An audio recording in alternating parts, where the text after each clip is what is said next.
कैसे हैं आप सभी? मैं आशा करती हूँ सभी लोग स्वस्थ और प्रसन्न होंगे। आज हम हमारा पाठ अनुच्छेद लेखन को पढ़ेंगे और समझेंगे। तो आइए शुरू करते हैं इस पाठ को। ये है पाठ 20, अनुच्छेद लेखन। किसी विषय पर अपने मन के भावों को प्रस्तुत करना अनुच्छेद लेखन कहलाता है। लेकिन अनुच्छेद लेखन निबंध से कुछ अलग होता है। हालांकि हम निबंध में भी अपने मन के भावों को ही किसी विषय विशेष पर प्रस्तुत करते हैं, अनुच्छेद निबंध से कुछ छोटा होता है। अनुच्छेद निबंध का संक्षिप्त रूप माना जाता है। तो आइए इसे पढ़ते हैं। किसी विषय पर अपने मन के विचारों या भावों को व्यक्त करने के लिए लिखे गए संबंध में लघु वाक्य समूह को अनुच्छेद लेखन कहा जाता है। दूसरे शब्दों में किसी घटना, दृश्य, विषय को संक्षिप्त किंतु सारगर्भित ढंग से जिस लेखन शैली में प्रस्तुत किया जाता है उसे अनुच्छेद लेखन कहा जाता है। अनुच्छेद लिखते समय हमें कुछ बात का ध्यान रखना चाहिए, जैसे कि पहले अपने विचारों को सुनिश्चित करना चाहिए। दूसरा, विषय को विस्तृत रूप से समझना चाहिए। तीसरा है, अनुच्छेद लिखते समय क्रमबद्धता बनी रहनी चाहिए। अनुच्छेद लिखते समय पुनरावृत्ति यानी बार बार किसी बात को दोहराने से रुकना चाहिए। अनुच्छेद में केवल प्रमुख बातों को ही लिखें। विषय को प्रस्तुत करने की शैली तथा पद्धति तय कर लेनी चाहिए। अनुच्छेद की भाषा सरल, सुबोध और विषय के अनुकूल होनी चाहिए। मुहावरे, लोकोक्ति आदि का प्रयोग करके भाषा को सुंदर और व्यवहारिक बनाया जाए। अनुच्छेदों के कुछ उदाहरण यहाँ दिए गए हैं। पहला अनुच्छेद यहाँ पर दिखा गया है मित्रता पर। आइए पढ़ते हैं। मनुष्य एक सामाजिक प्राणी है। अकेले जीवन जीना उनके वश की बात नहीं। वह अपने आप में अधूरा है। अपने मन की बात कहने के लिए, अपने सुख दुख को बांटने के लिए उसे एक सच्चे मित्र की आवश्यकता होती है। सच्चा मित्र ही उसके जीवन को सरसता और सौम्यता से भर सकता है। इसी कारण मित्र का चुनाव करते समय बहुत सावधान रहना चाहिए। मित्रता केवल बाहरी चमक धमक या वाक्पटुता देखकर नहीं करनी चाहिए। मित्रता समानता के आधार पर होनी चाहिए। अपने से अधिक धनवान व्यक्ति को कभी मित्र हमें नहीं बनाना चाहिए। नहीं स्वार्थ सिद्ध करने वाले व्यक्ति को दोस्त या मित्र बनाना चाहिए। हमारी भावनाओं को समझकर हमारे साथ सहृदयता का व्यवहार करे, ऐसा व्यक्ति हमारा मित्र होना चाहिए। यदि एक विश्वास पात्र हमें मिल जाता है तो समझना चाहिए कि हमें बहुत बड़ी निधि प्राप्त हो गई। मित्रता कवच के समान हमारी रक्षा करती है। श्री कृष्ण की मित्रता पाकर पांडवों ने महाभारत के युद्ध में सफलता पाई थी। राम की मित्रता पाकर सुग्रीव ने अत्याचारी बाली का वध करा था। सच्चा मित्र व मित्रता जीवन में सफलता की कुंजी है। सच्चा मित्र बड़े भाग्यों से मिलता है। दूसरा दिया गया है भ्रष्टाचार। भ्रष्टाचार का अर्थ है भ्रष्ट प्लस आचार, अर्थात गलत आचरण यानी दुर्व्यवहार। परीक्षा में पास होने के लिए नकल करना, किसी दूसरे छात्र से मदद लेना, कार्यशाला में अनुपस्थित रहने पर भी दस्तखत अर्थात उपस्थिति लगा देना, रिश्वत यानी पैसे लेकर ही कार्यालय में जनता का कार्य करना, बैंक अधिकारियों द्वारा या किसी अन्य अधिकारी द्वारा 2 नंबर के पैसे को 1 नंबर में बदलना कार्य भ्रष्टाचार के अंतर्गत आते हैं। इनसे हमारी सामाजिक व्यवस्था खराब होती है, आने वाली पीढ़ी पर गलत असर पड़ता है। अतः इससे कैसे निपटना चाहिए, ऐसा क्या करना चाहिए कि इस पर अंकुश लग सके? सबसे पहले हमें अपने चरित्र पर ध्यान देने की जरूरत है।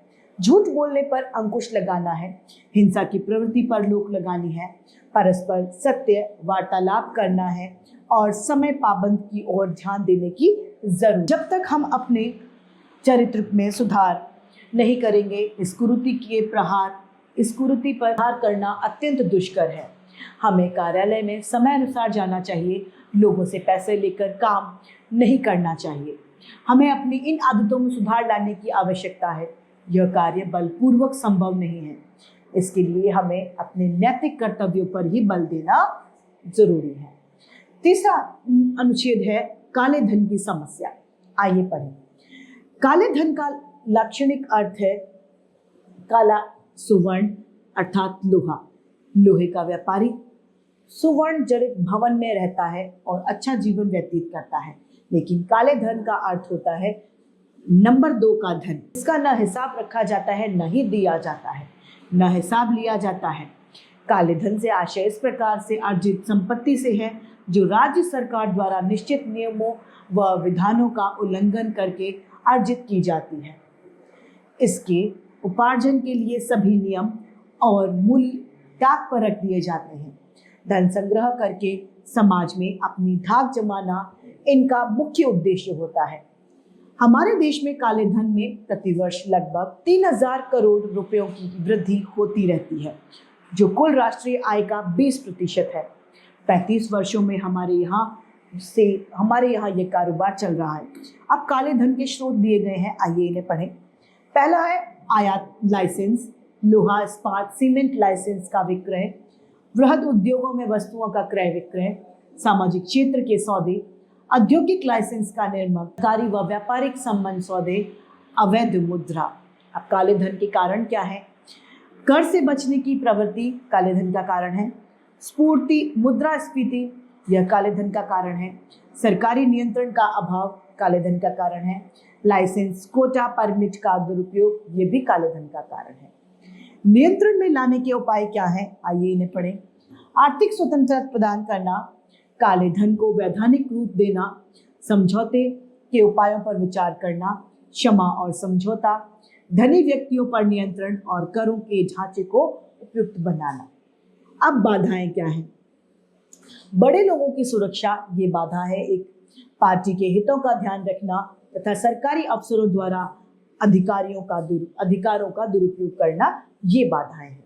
चौथा है समय का सदुपयोग। समय गतिशील है, सबसे बलवान है। मनुष्य इसके सामने बिल्कुल बौना है, चाहकर भी वह समय को बांध नहीं पाता। बीता समय कभी भी लौटकर वापस नहीं आता। यही कारण है कि मनुष्यों ने इसे धन से भी ज्यादा मूल्यवान बनाया है तथा समय का पूरा सदुपयोग करने की प्रेरणा दी है। जो व्यक्ति समय का सही प्रकार से सदुपयोग करता है, उसे प्रत्येक कदम पर एक के बाद एक सफलता मिलती जाती है। समय का सदुपयोग का सीधा सीधा अर्थ यही होता है कि सभी कार्य समय पर करें। पढ़ने के समय पढ़ना, खेलने के समय खेलना, खाने के समय खाना इत्यादि। जो व्यक्ति व्यर्थ चक्रों में पढ़कर अपने कार्यों को टालता रहता है, उसके हाथ से समय कब उड़ जाता है उसे पता ही नहीं चलता। इसके विपरीत समय का पाबंद व्यक्ति कठिन से कठिन कामों को बड़ी सरलता से अंजाम देता है, अपने लक्ष्य तक पहुंच जाता है। जिस प्रकार पका फल भूमि पर गिर जाने के बाद फिर से डाली पर दोबारा नहीं जुड़ता, उसी प्रकार समय पर दोबारा लौटकर फल समय नहीं आता। इसीलिए बुद्धिमान व्यक्ति समय रहते सोच विचार कर उसका सदुपयोग कर दृढ़ता से साथ उसके आगे बढ़ते हैं। तो इसी के साथ हमारा ये पाठ समाप्त होता है। आइए इसे संक्षेप में दोहराएं। किसी विषय पर अपने भाव या विचारों को व्यक्त करने के लिए लिखे गए संबंध में लघु वाक्य समूह को अनुच्छेद लेखन कहा जाता है। अनुच्छेद के विषय को विस्तृत रूप से समझना चाहिए। अनुच्छेद की भाषा सरल, सुबोध और विषय के अनुकूल होनी चाहिए। तो इसी के साथ ये पाठ समाप्त होता है और उम्मीद करती हूँ सभी को ये समझ में आया होगा। आज के लिए इतना ही, फिर मिलते हैं। धन्यवाद।